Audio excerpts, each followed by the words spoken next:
interrupt this program to bring you a special bulletin. Welcome back. We are talking about episode 6 of Rings of Power season 2. Just Caleb and I tonight. And we're going to dive right into this. This, for me, as we get started, I think it combined the best of episode 5 with the worst of episode 4. So we'll get into that. So this episode opens with Arondir running through the woods. Why, I have absolutely no idea. Last we saw, he was with Isildur and that group of men after Isildur saw the husband and after talking to the Ents. And now Arondir's running for some reason, but it looks like it's important. Some orcs stumble across and he takes them out gracefully and finds a map that seems to be showing their attack on Eregion. And that's it for that. And that's the last we see of Arondir for this episode. Yep, and it's a scene that, like, even the action in this wasn't cool, if I'm honest. Like, it barely looked like he touched him. I do like the grace with which he fights. Like, all of his motions are very fluid. It's kind of the, like, it feels more like a dance style of fighting, which I know that exists in real life in various martial arts. So I like the fluidity of movement and everything. Outside of that, I don't really see what the point of that scene was. Yeah, I don't get. We already knew that the orcs were going to attack Eregion, and it was almost like, hey, remember Arondir? He's still here. Okay, yeah. Move on. I already thought Arondir and Isildur were on their way to Eregion, so this did nothing but make me wonder why it was there. Yeah. And I want to know why he abandoned Isildur. What caused him to run away from that? Yeah, where Isil and Theo? Yeah. So we cut to the forge in Eregion, where Celebrimbor is lecturing the rings for resisting his hand.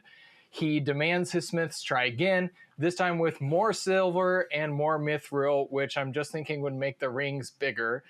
And only Myrddania seems to be able to speak in the group. She says, Celebrimbor seems mad lately. We've all noticed. He says, what is your name? And she's shocked that he doesn't remember and a little bit hurt. He's like, no, I remember. Just tell me. And we're seeing that he's falling apart. And I enjoy that. Anatar shows up and he demands everybody take a break. And I gotta say, Anatar shows up in his best costume of the season so far. He looks slick. He showed up looking slick, black and gold, no silly little crown hairpiece thing.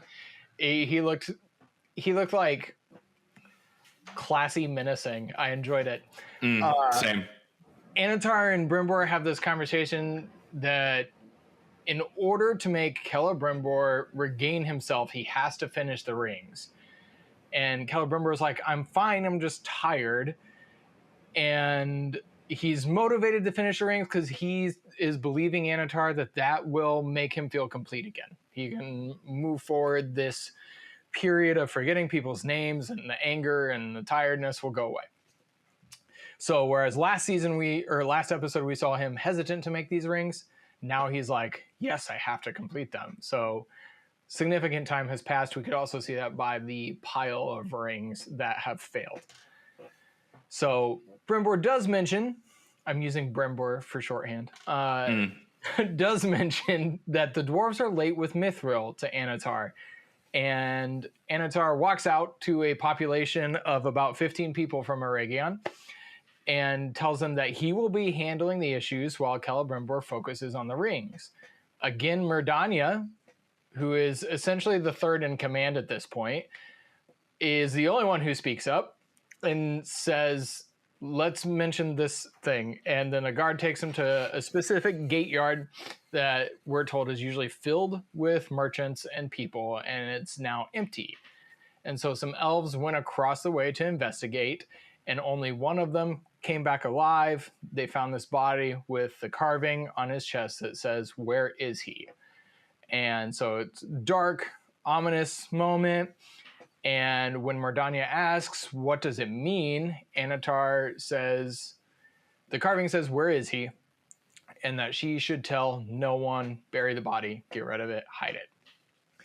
So then, this is what confused me. Anatar goes up to the top of the tower and sees smoke, and somehow the Elvish, like, was that body I thought one person made it out alive. I don't think anybody made it out alive. I think they said that body washed up on the shore. Okay. Yeah. That would make more sense. But then Anatar goes up to the top of tower and sees smoke from fires off in the distance. We cut to Adar and Galadriel and a heck ton of Dutch angles in one of... Anyways, they have a conversation about Sauron that is, frankly, it was uninteresting to me at this point, because it's basically Anatar describing what we have been watching, or it's Adar describing what we have been watching Anatar do in season 1 to Galadriel and in season 2 to Celebrimbor. And then Adar's just like, this is what he does. And I'm like, yeah, I'm watching it in a far more interesting storyline right now. So get back to that one. I think in having watched later into the episode, I think the purpose of that was just to reaffirm the fact that Sauron is a master of mind control, and he can plant things in your mind and like change the way you see things and stuff, which will end up we'll see him do that again later in this episode. That's my thought, because you're right, there's no new information shared there. It's just rehashing what we have watched happen over the last 15 episodes of this show. So yeah, I'm pretty sure it was just, or I guess 13 episodes of the show, but yeah, I think it was just like a reminder of this is how this works to set up the later scene. Okay. And then we do get Adar's version of what happened back at the beginning of episode 1. So that flashback of him killing Sauron and then Sauron regenerating. And then we get some again, I don't know if sciencing the information is the right word again, but basically Adar's like, the real reason I couldn't kill Sauron is because I didn't have your ring of power, Galadriel. And I'm like, what? Yeah, there's the drop that it is the Iron Crown, which I will give nerd points to myself, because I called that in episode 1 when we did our review. I was like, I wonder if they're going to try and make that the Iron Crown that Morgoth wore. But yeah, it was weird that he was like, oh yeah, Sauron reforged it to fit his head. Like, it seems like an unnecessary and silly detail to add to it. He's in a new head now. Like, the head that it was forged to fit is gone, and not like, if he's just going to keep changing shape, why bother? But yeah. Yeah, so that was a little silly. It's kind of fun that they're trying to like pull in another like deep lore artifact, but yeah, that seemed a little silly. But yeah, then the whole like, oh, it wasn't powerful enough to kill him, but maybe with this power plus your power, maybe that'll be enough power to kill him. It's like, you just kind of bebopping and scatting over here. And maybe he was just doing that to try and manipulate her into helping him. But yeah, it seemed flimsy. Yeah, and I guess part of why it just seems weak to me is, especially after this episode, Adar's not going to be here for 5 seasons. Right. He can't. It's not interesting. Like, to have 2 villains vying for the top villain role, like, I don't see him surviving the Siege of Eregion. So, what is the point? You know? But we'll see a little bit more of this towards the end.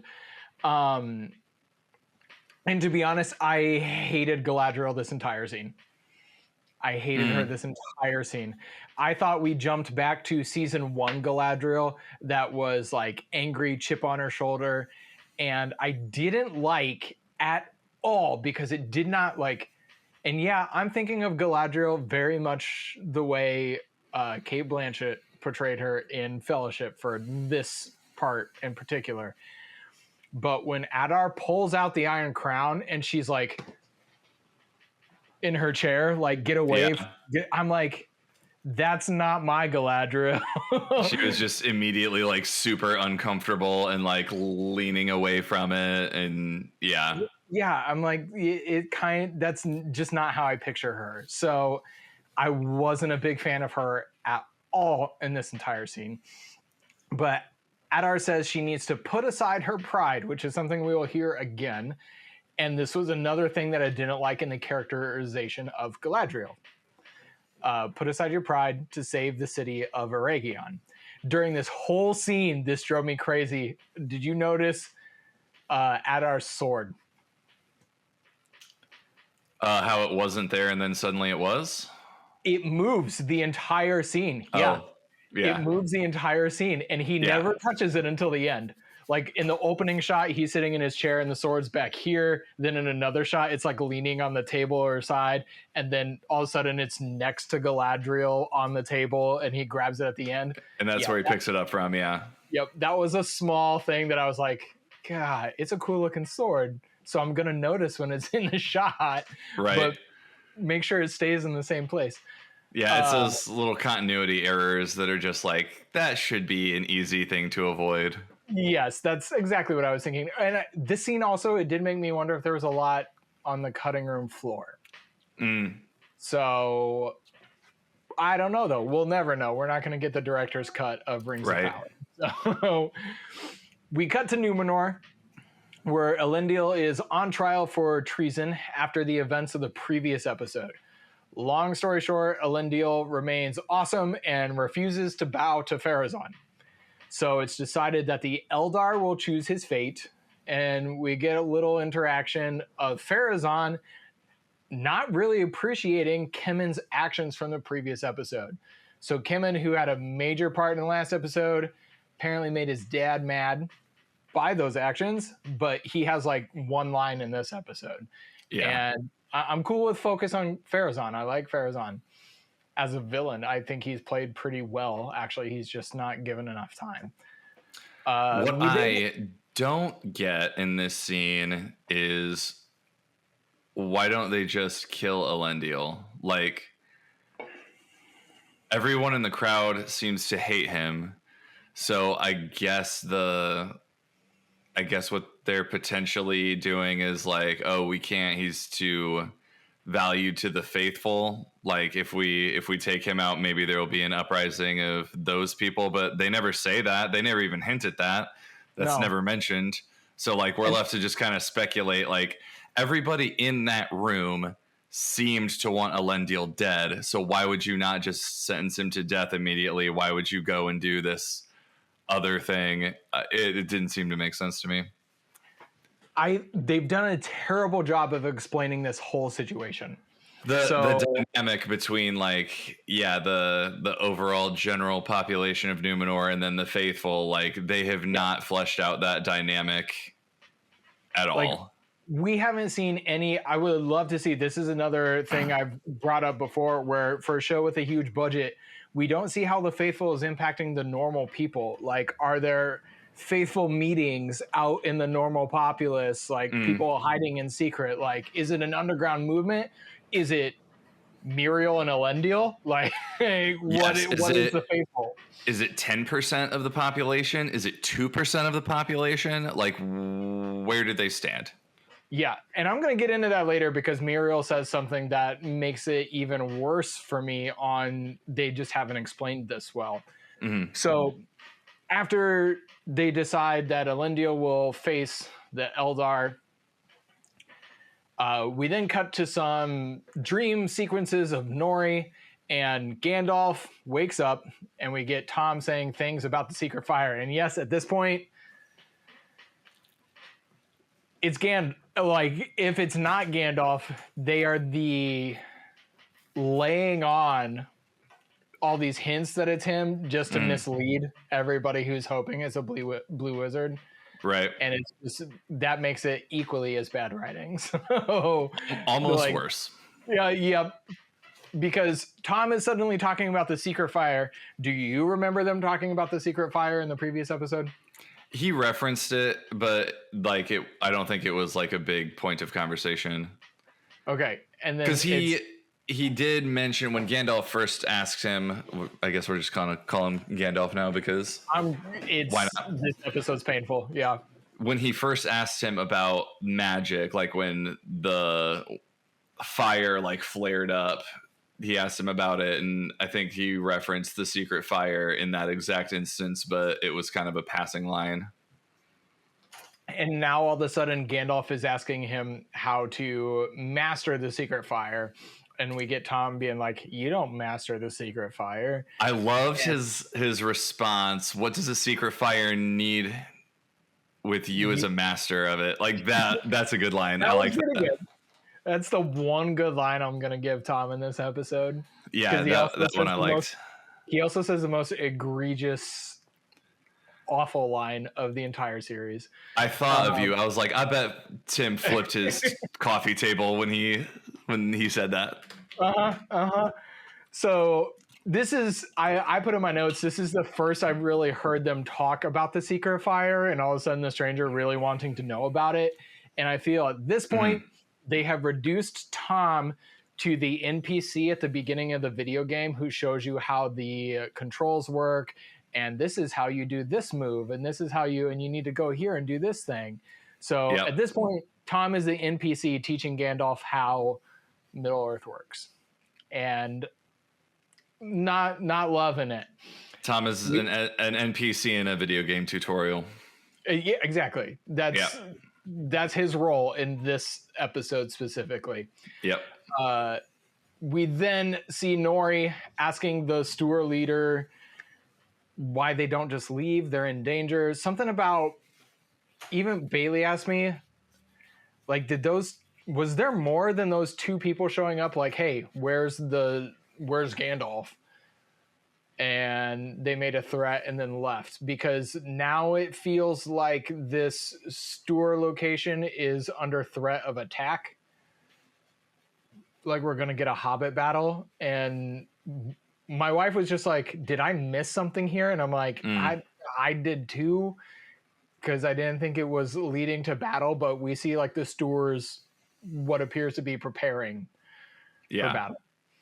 But we get this conversation with Nori and the leader of the Stewards, and they talk about how this is home, and it would have been touching if I cared more, but it did nothing for me. Yeah, it's just like, she was like, I was born here, I was raised here, I buried my grandfather there, the end, and someday I'll be buried here too. And I'm just like, cool, all right. The music that plays is actually, it has somewhat reminiscent of the Shire theme from the movies. I caught that. So Nori decides she's going to turn herself into the men, I guess, because she wants to save the Stewards. And then we get some bogus nonsense with Poppy and Nobody. And what on earth did she mean by did you have lizard for supper? Yeah, it was so dumb. Okay. I think it was just showing like this kid clearly has no idea how to be like romantic or cute or whatever. It was like it was dumb. It fell flat. I don't know what they were trying to do, but it fell flat. I was like, does that mean like he has scaly lips? Does that mean his breath is bad? I assumed it was a breath thing, but it was dumb. It didn't work. Yeah. But then we get Nori and Poppy talking finally, and they decide that she's not going to turn herself in like she was 2 minutes ago, and that they're going to stay and they're going to fight. They're going to fight for the Stewards because reasons is what I put in my notes. That's it for them. This whole scene takes maybe 3 minutes of the episode and does absolutely nothing for anybody who's watching. On the one hand, it's like, yay, that's all we had to sit through for that storyline during this episode. But it also is like, why even bother then? Like, at this point, it means there's more coming, and that is the worst part of it. I'm like, right. It means we're going to get some forced Hobbit battle with this wizard, the Dark Wizard, that we've still know nothing about and has been sorely underused. Like the most interesting part of that storyline we haven't seen since episode 3. Yeah. So at this point, I don't care anymore. We see the words. Oh, no, that's a typo. We see the worst scene of the entire show so far for me, which is NPC Tom taking Gandalf to find his staff. And only when the vision of his heart is single to the service of the secret fire will he find his staff. Somebody wrote that and was proud of that because they're like, yeah, that sounds good. And I'm like, that's some like hippie mumbo jumbo that doesn't make sense based on anything we've heard so far. Yep.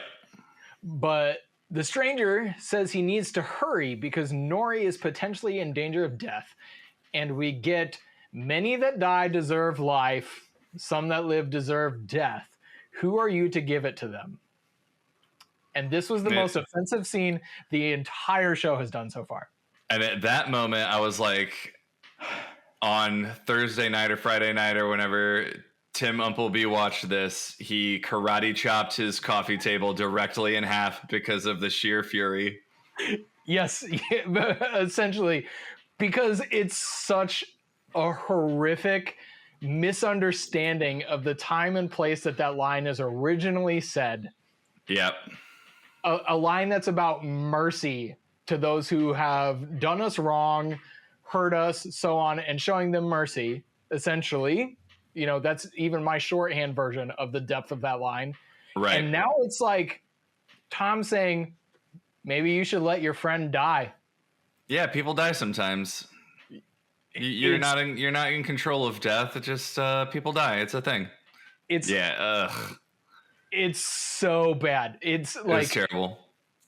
It doubled down on the callbacks. Like, I've had problems with the callbacks, but for the most part, the callbacks have just been cheesy or didn't do anything for me. It felt forced, but that might be the worst offense of a lot of them. Yes, because this one they took away the meaning of it entirely. They took a line that resonates with a lot of people on a deeper part, and they said, I'm sure they weren't intentionally trying to do that. They're like, we're going to be super brilliant here. Look at this. And then it's just like, I don't think you understood the source material. Yeah, you didn't understand the source material. And to be fair, if all you watched was the movie, it's like 2 hours into the movie, but it's at the beginning of the book. So it's pretty early in the book. So that's on you. I got to find my spot in my notes. Basically, Tom tells him, let Nori die, and you can become Gandalf and save Middle-earth, or save your friend and let Sauron win, is how Tom seems to lay out this decision for the stranger. So here's my summary of this scene. Yes, let's hear it, because we heard me be like, this is the worst thing ever. Yoda Bombadil takes Gandalf Skywalker to the Wizard Staff Forest. And he says, you must wander in the Wizard Staff Forest until you're fully connected to the service of the secret fire, and then you'll find your staff. Well, Gandalf Skywalker had a vision about his friends that they were in trouble in Cloud City. And so he was like, I have to go and save them. And Yoda Bombadil is all, no, you can't do that. You have to choose. You have to either do this and become a Jedi with your staff, or go save your friends. And if you turn from this path, you can never come back to it. This combines your two least favorite parts of this show, repurposing lines. Yep. And to your point, this was the most egregious and poorly done yet. And directly copying from a better movie, a better scene from a better movie. Yeah, the Empire Strikes Back comparison is spot on. And it's straight up. It is egregious. It's bad. It is a almost shot for shot remake, and it's just so unfortunate. Yeah, and then we end it with Tom pulling a Batman and just vanishing into thin air. So he turns around to finish his sentence. But yeah, this is episode 4. It took the worst of episode 4 and doubled down and just like, you thought 4 was bad on callbacks. Watch what we do now. Thankfully, this episode also had some things that I think might be the coolest thing they've done so far. Yeah, so we'll move on to this, the biggest middle finger of a scene in the show so far, and we'll move on to better things. I despise this scene. On to the next. We cut to the dwarves and see barrel after barrel of, this is nitpicking again, already forged gold jewelry and all this stuff being wheeled into the king. I'm going to assume this means significant time is passing. These dwarves are working hard. They're already making jewelry. King Durin looks greedy. This is really just like, you talked about, what, gold fever, something? Dragon sickness is what they call it, yeah. Yeah, dragon sickness. And I like the way they're doing this. Durin just looks like he has lost his mind and is sitting on top of a horde. What I don't like about this, but again, it's the show not showing passage of time very well, is like gold is being dumped at King Durin's feet. And while the music is still the exact same, Prince Durin walks in and the gold is gone. Right. It's all like sitting next to the king or like it's further away. Yeah, there's not really a good continuity there. Yeah. And so Prince Durin confronts him. And I just think the gold moving is implying that time has passed since it was kind of like a montage with one shot. But we see that Anatar is the one who summoned Prince Durin. And we get I liked the little exchange between Anatar and Prince Durin. I like it. I didn't write any of it down, but it was a good toe-to-toe with their words and dialogue. I enjoyed it. King Durin essentially rejects Anatar's offer of... Anatar's there because they need more mithril. And so he essentially offers something more precious for an exchange. And Durin's like, no. And I kind of liked it. I thought Durin was going to be greedy and be like, yes. And then Durin's like, nah, I'm also a real smart cookie, because he says the army with mithril armor will be basically invincible in the coming battles. And I'm like, that's smart, good. This scene, well written. And we see Anatar look after the rejection. He looks to his side in a torch, and we see the Balrog's head appear in the torch. And I didn't know how to take that. I took it as he was kind of like sensing its presence. Yeah, that's kind of where I was at too. Yeah, but I've also wondered if he was like making it angry, like, hey, wake up. You know, they pissed me off. But it was just kind of one of those, I didn't hate it, but it was one of those weird things for like, hey, remember the Balrog from season 1? It's still there. Like, yeah, just a little I know. extra check in there. Yeah.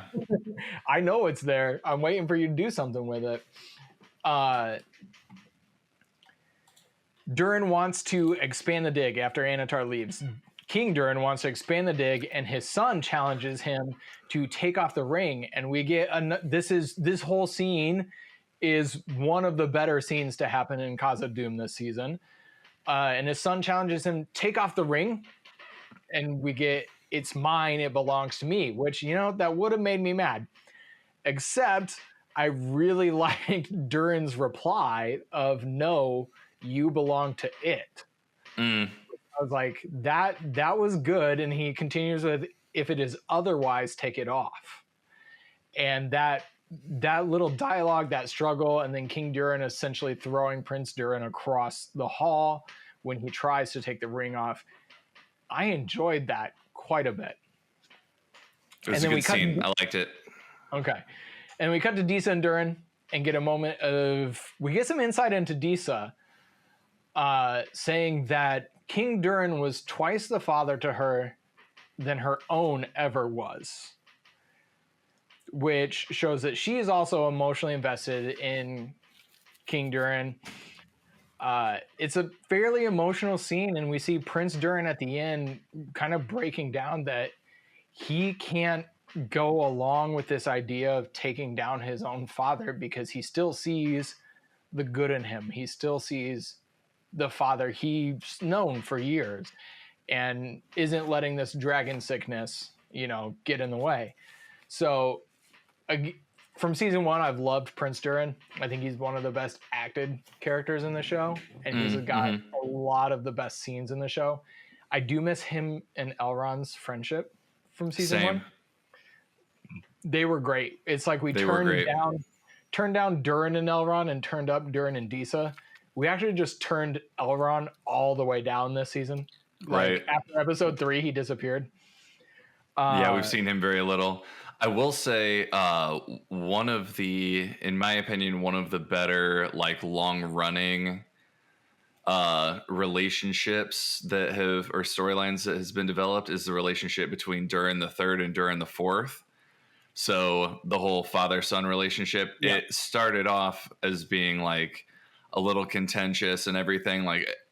Early in season 1, they were on good terms. As season 1 progressed, it got more and more contentious. It ended with schism essentially opening up in that relationship.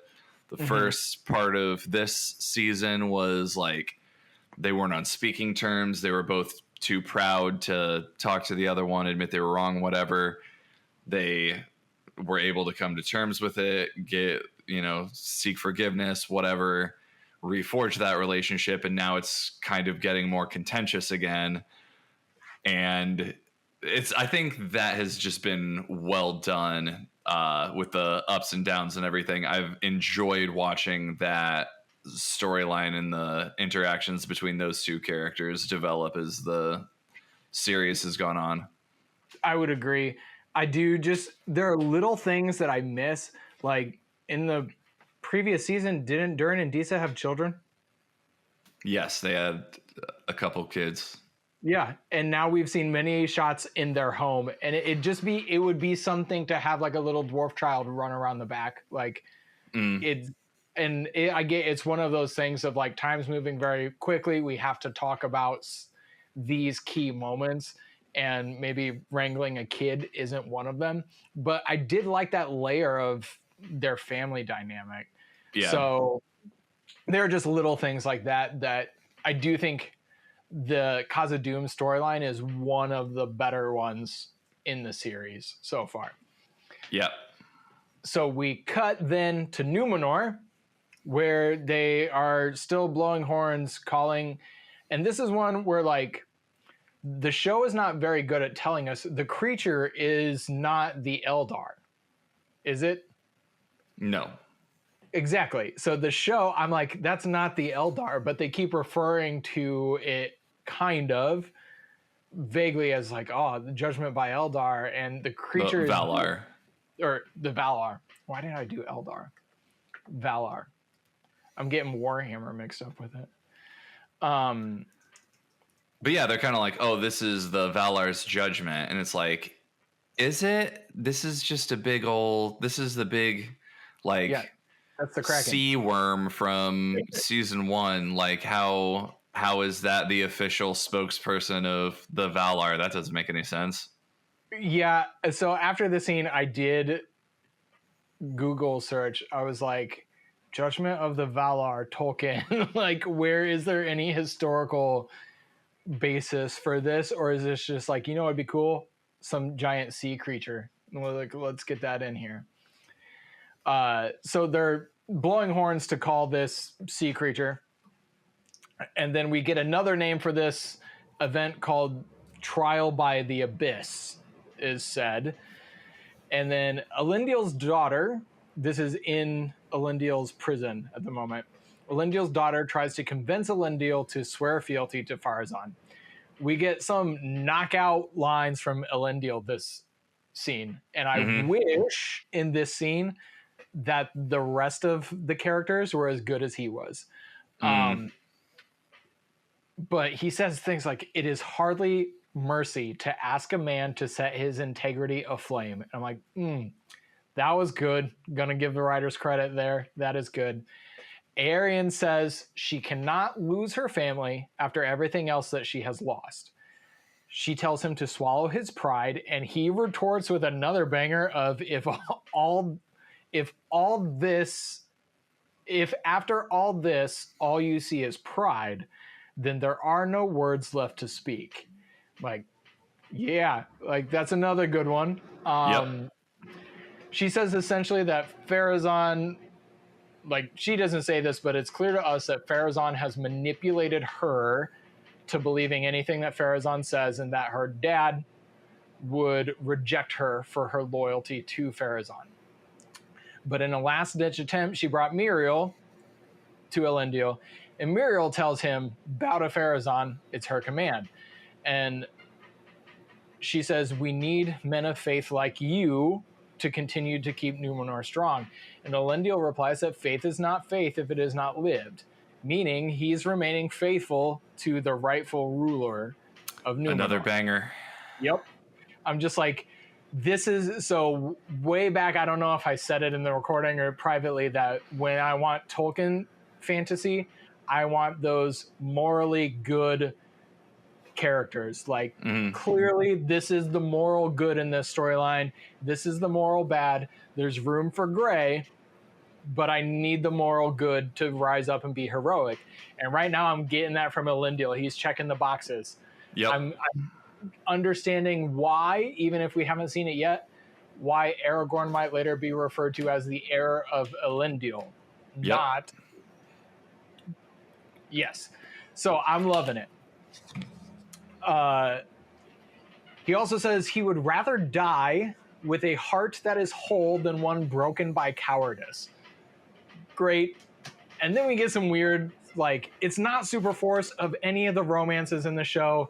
Muriel and Elendil's feels the least forced, and it's not even an overt romance. They're just very close. Like, there's no kissing, nothing like that. But it's still just like, I don't need to see you embracing each other. I mean, if I'm honest, when it comes to the Lord of the Rings movies, I usually skip the Aragorn scenes with Arwen. It's just, I do love the story. I'm just like, let's move past it. So, but then we go back to Khazad-dûm. Some dwarves are going down into this is the second worst scene in the episode. Some dwarves are going down into a tunnel. I guess they're going there to start digging, but they only brought like 3 pickaxes and nothing to carry rocks out with. And yeah, he was all like, tell Narvi to double his efforts. And so you see Narvi and like a handful of people walking down, and they're carrying like something with them. Yeah. But yeah. It's very vague. It's very vague. But they go down there and they see Disa, and she turns around like she was just staring at a rock. It's very weird. And she sings a song, and they're like, was that supposed to scare me away? And she's like, no, but this is. And then some bats come down from the ceiling. And honestly, it was a hilarious scene because it was bad. Boo. Get it out of here. Yeah, it was dumb.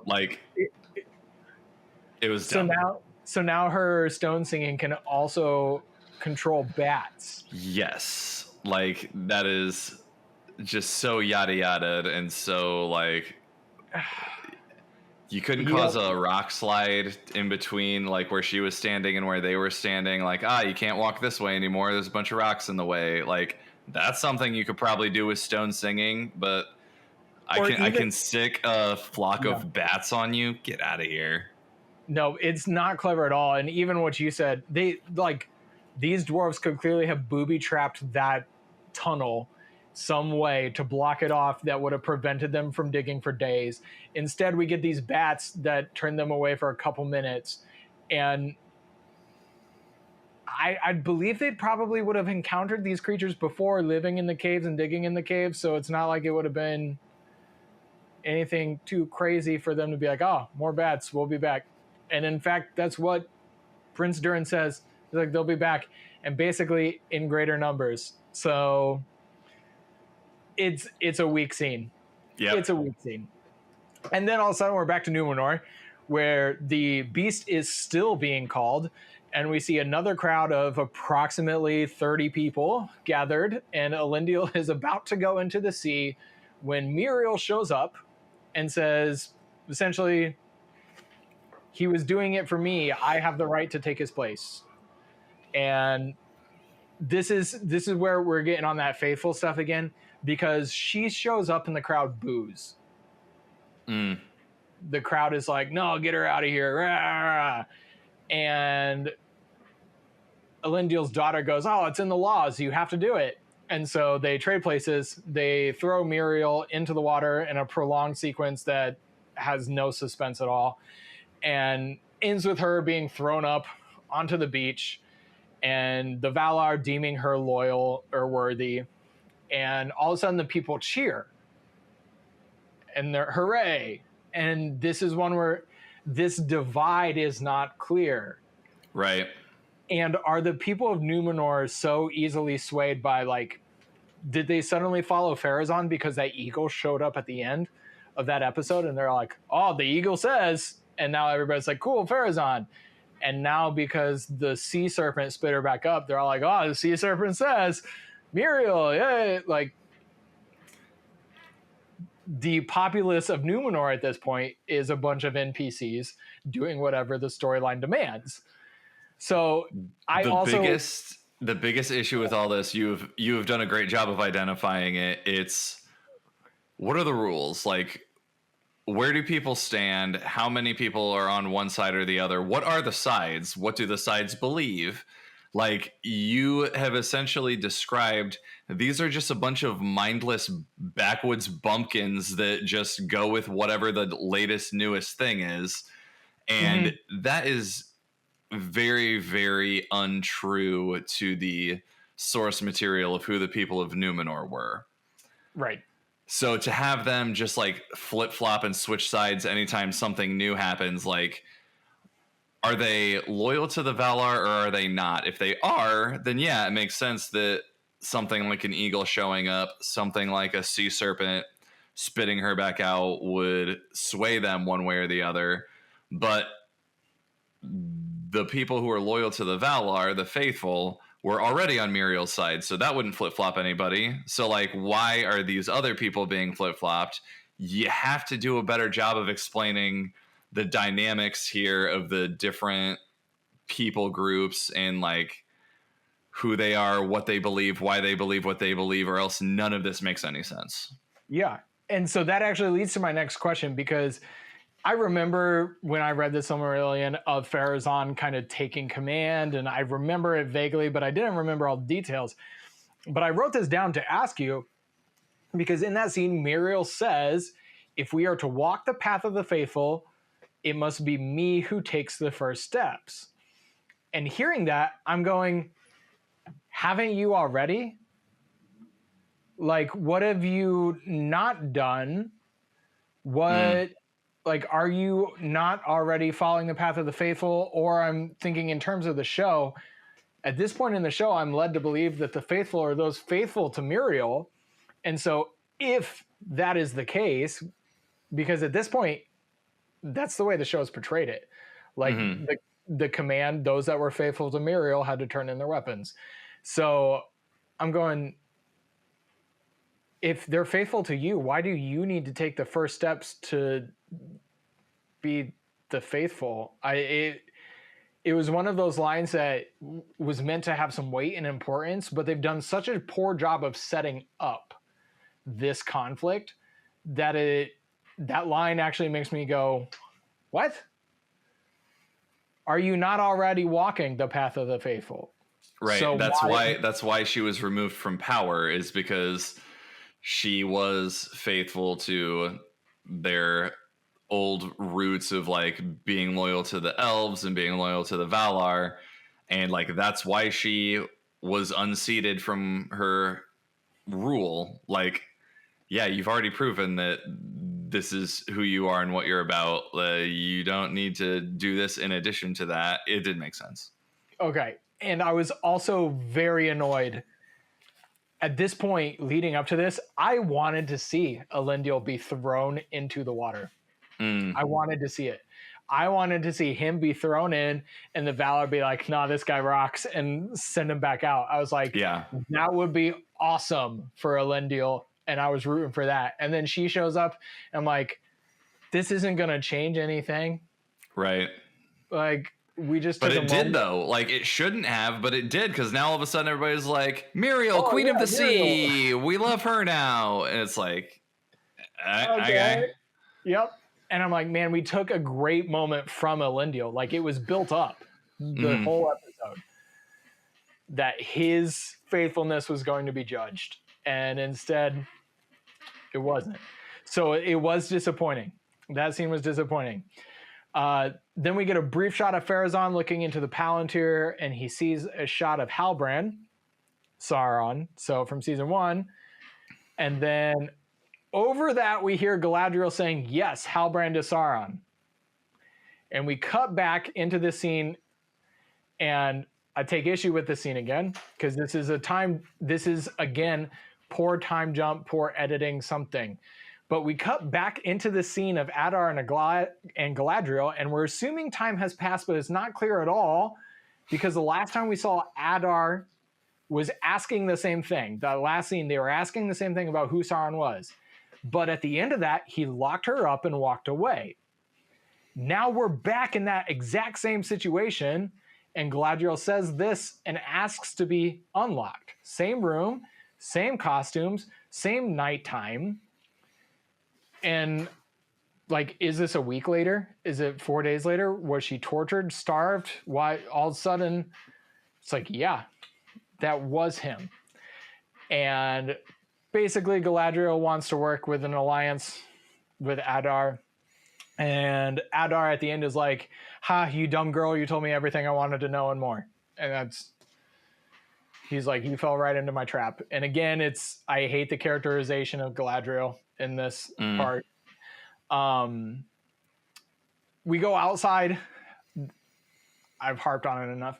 We go outside, and there's approximately 30 orcs outside Adar's camp again. And he walks up to a cliff that doesn't exist on any of the maps we have seen of this area, or any of the wide shots that we have seen of this area, and look down to see that, oh, he does in fact have a large army down there that we just see indicated as some torches in the dark. He promises that Eregion will fall, and then all of a sudden Galadriel puts all the pieces together, and she's like, wait, contradicting what Gil-galad said in the last episode, she goes, Sauron has no army. This is what he wants. He has lured yours here instead. And all of a sudden she's like, you can't do this. She throws a fit. The orcs lock her up, drag her away. And Adar blows a horn that sounds significantly larger than it actually is. It actually reminded me of the Helm's Deep horn when Gimli blasted that. Yeah. And then we see orcs moving into position to begin the siege of Eregion. Inside, the elves apparently just noticed the hundreds of torches and fires across the water. Hadn't noticed any of them before, but now they see it. Sauron looks up from a tower. Celebrimbor is drawing rings and hears shouting and commotion. He starts to go outside when Anatar stops him and says he has it all under control. And we see Anatar and Celebrimbor's relationship really getting contentious here, to the point of Celebrimbor getting a little physical and pushing him away and a little demanding. And it's great. And then we get one, like, this moment is one of the best scenes of the series so far. This tension that they've been building to. And then Celebrimbor's like, no, I need to go outside and see what is going on. And he steps out into an illusion that Anatar has created of a peaceful Eregion, people painting and doing whatever in the streets. And he feels, you can see it on his face, he's like, oh, everything is okay. I can go back and finish these rings. And Anatar presents him with a gift of Mithril, which was another thing that bothered me, because he says it was ground to powder, but it's clearly like pebbles from a fish tank. It's chunk, yeah. Yeah, it's not a powder, but okay. Yeah. I was like, okay, fine. It also made me wonder if Mithril's like, I guess the dwarves have figured it out, because they can forge it, but Mithril's very tough stuff. So how do you ground it in a powder? How are you grinding it to a powder? Yeah. Yep. Mithril, and he gives a speech to Celebrimbor, and he says, He's guilty of it twice in this episode, but he says another cringy thing of these rings will be the most precious creations in all Middle-earth. And I would have felt better about it if he had just said it instead of like emphasized it. If he just said these rings will be the most precious creations in all Middle-earth. Cool. Instead he's like, these rings will be the most precious. And that did nothing for me. I honestly didn't really notice it that much. That he says it twice in reference to he says it in Casa Doom. He wants to offer something more precious, and then he says the rings will be considered precious. I'm fine with it if he hadn't emphasized it so much that it went cheap for me. He then presents Feanor's hammer and says, "Best him and best yourself one last time." Celebrimbor goes inside, and we get this sweeping shot of Anatar in the center, and the illusion fades away to reveal the chaos of the city under siege, with people running and screaming, and Anatar kind of smirks. And then we see some catapults launch against the city walls, and the episode is over. And my biggest issue with this final scene, loved 99% of it, other than the way he said precious, which I'm nitpicking on. The only other thing I didn't like is we see the siege bells going off. The elves ring the siege bells. People are running, but we never once saw soldiers running. We never saw the elves like preparing for battle. We just saw like women and children and people running away from it. And I'm like, surely Aragion has some military that would respond to siege bells being rung. And so that was a little bit like, why am I not seeing like battalions running through the street? But so I think there were one or two shots of just like city guards that were like scrambling around with the women and children screaming and whatnot. But we definitely never saw like soldiers mobilizing for battle. There was absolutely none of that whatsoever. It was all just like panicked people trying to get from where they were to where they wanted to be. And like, that was it. Yeah. So it makes me nervous going into this big battle. Like they've built this battle up for episodes now. The entire season, pretty much. Yeah. And I'm excited for it. But as I've pointed out over and over again, it seems they can't get any more than 30 extras on screen at a time. Right. And so it makes me worry that even though this is going to be a big battle, we're going to get large sweeping CGI shots of the battle. And then any fighting is going to be small, contained, like 15, 20 people in like a courtyard. I'm convinced the reason that is the case and has been the case this entire season is when they made the decision to move production out of New Zealand into the UK. I think in New Zealand, this was the case for all of the Peter Jackson films, the Lord of the Rings trilogy and the Hobbit trilogy. They had no problem getting extras. And New Zealand is a country of like 5 million people total. Yeah. But anytime they put a call out, they had people lining up. Yeah, I'll come be in this. And so they could get hundreds of extras on set at once, or they, instead of being in a studio, they were on location and they were able to do like more large scale things and have it work. Yeah. The lack of that, since they moved it to the UK, I think is why we never, it's always in a studio and it's always a smaller set and it just never feels any bigger than what we're seeing on screen. So completely agree with that. The other thing I will say is I totally agree with you. I have absolutely loved, this is the third time it's happened now, when Sauron / Anatar uses his powers of illusion. It's always really, really cool. It happened in episode 8 of season 1, that sequence with Galadriel, fantastic. Earlier in this season, the sequence when he became Anatar from being Halbrand, it looked good, it felt good, it sounded good. Those scenes they have done consistently very, very well. Across the board, they have not missed with those scenes yet. So I'm hoping we maybe will sneak one more of those in, maybe in episode 7 or 8. But I have very consistently really, really enjoyed anytime he's doing those sorts of like powers of manipulation of the mind. It always hits. Yeah, I completely agree. I'm just, at this point, we said it in the last episode, I don't need Nori Stranger storyline. I care even less about it after this. I want more of the Sauron storyline.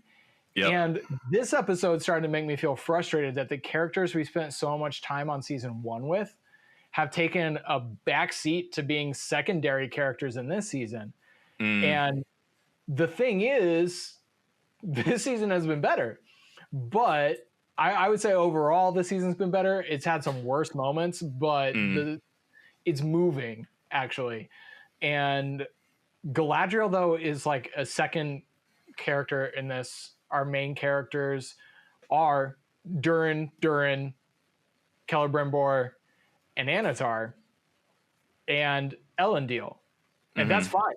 I'm enjoying that. I'm totally good with that.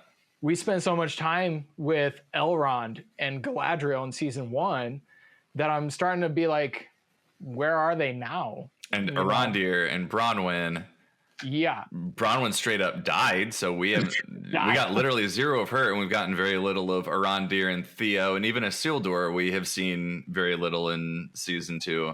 So my biggest complaint, and it's similar to what you're saying, in a show that is moving way too fast in the storylines that I care about, it just makes me that much more frustrated with the storylines that I don't care about, because not only are you telling me a story that I don't care to see more of, that I don't really care about, you're also taking away time that you could be fleshing out the political dynamics of Numenor and like more about Celebrimbor and his smiths and Eregion, and like there's a lot more that you could be doing, but you're spreading yourself so thin. You're giving me storylines that I don't care about, and those storylines are taking away from the ones that I do, and that's the biggest frustration for me.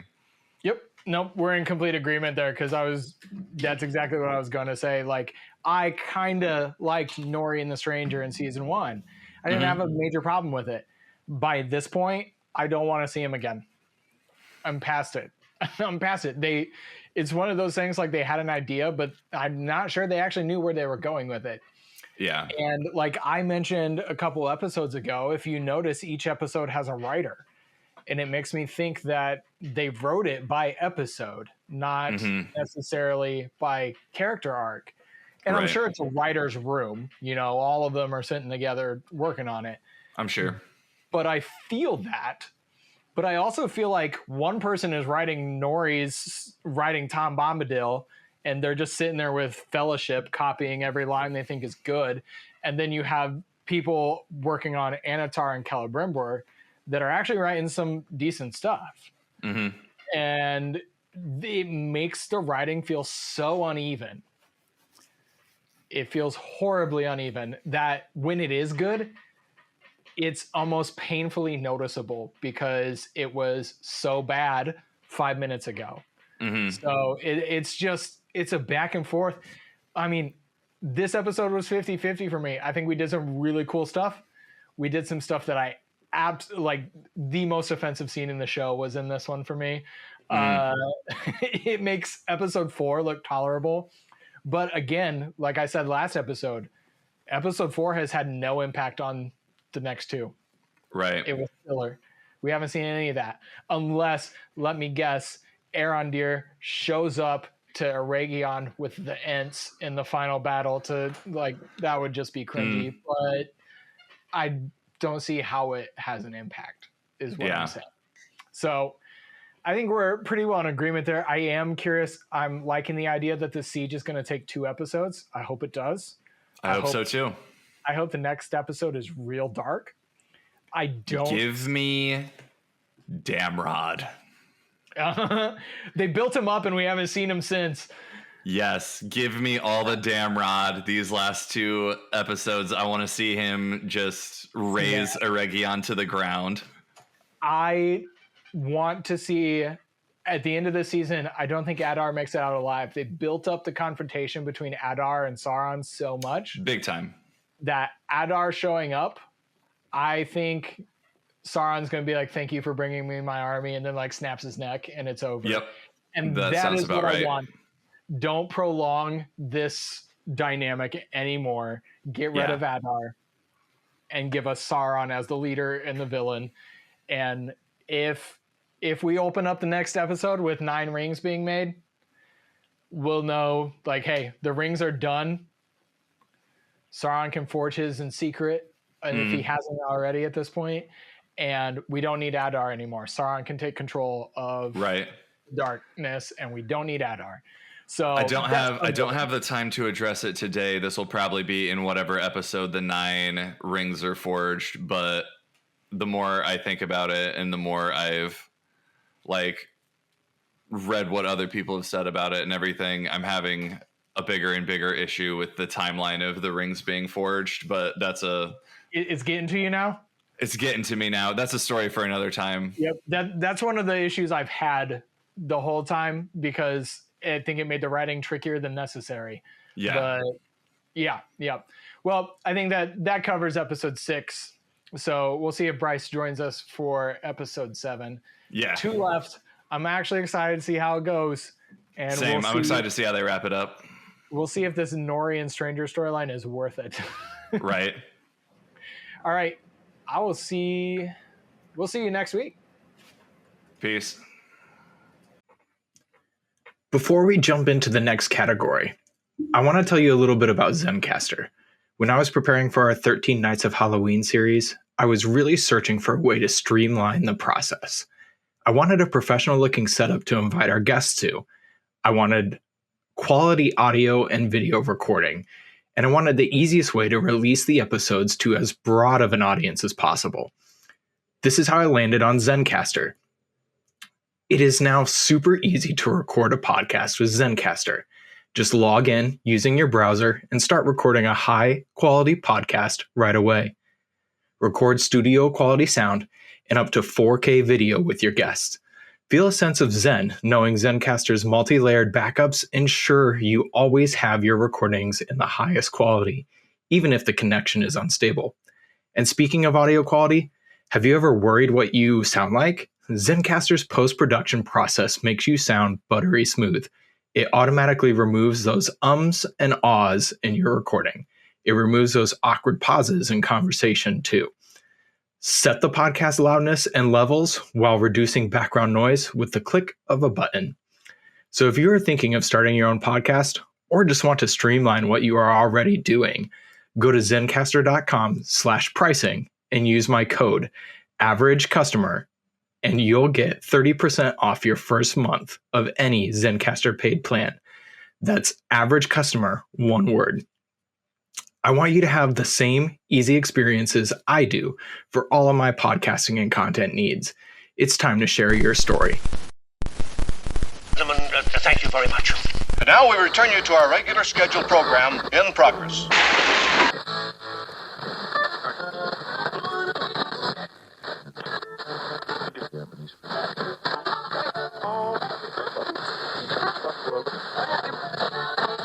F you.